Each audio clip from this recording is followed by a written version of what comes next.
sedikit tidak nyaman karena ibu harus membuka baju. Apakah ibu bersedia? Bersedia, Dok. Jika ibu bersedia, maka saya akan melakukan cuci tangan. Tapi ibu terlebih dahulu mungkin bisa balik ke belakang.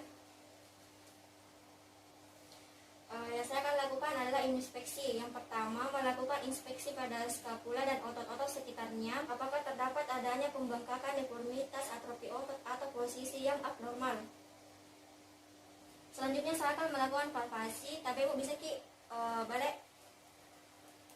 Kemudian melakukan palpasi dengan meraba mulai dari clavikula bagian medial ke arah distal hingga ke sendi acromial clavikula. Kemudian palpasi pada procesus coracoid dan trochanter mayor pada humerus. Selanjutnya melakukan pemeriksaan range of motion pada pergelangan bahu. Pertama-tama pemeriksaan pada gerakan fleksi, ekstensi, abduksi, aduksi, rotasi eksterna, rotasi interna. Selanjutnya manuver epistrate test dengan meminta pasien menyentuh skapula yang berlawanan dari atas dan dari bawah bahu dengan pada keduanya.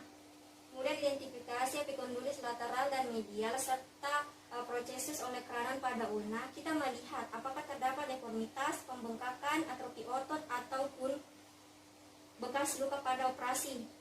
Palpasi selanjutnya melakukan palpasi pada epicondylis lateral dan medial untuk melihat apakah terdapat yang ditekan. Palpasi pada prosesus olecranon, apakah ada pergeseran di olecranon. Selanjutnya melakukan pemeriksaan range of motion, melakukan gerakan fleksi, ekstensi, supinasi, dan pronasi.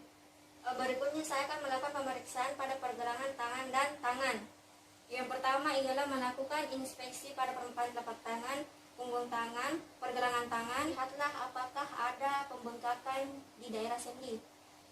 Lakukan inspeksi pada permukaan telapak tangan, punggung tangan, pergelangan tangan. Lihatlah apakah ada pembengkakan pada daerah sendi.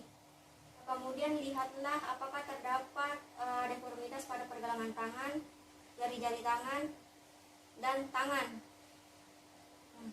Selanjutnya pada permukaan anterior kita melihat apakah terdapat muskulus westi, parotot, tenar, dan hipotenar.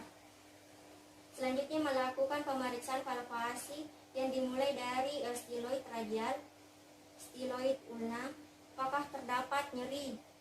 Kemudian lakukan palpasi pada osa palparia, ke distal, ke metacarpal.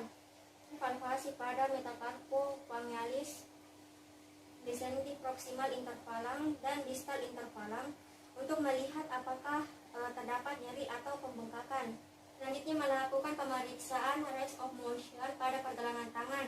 Yang pertama melakukan gerakan fleksi, ekstensi, abduksi, abduksi.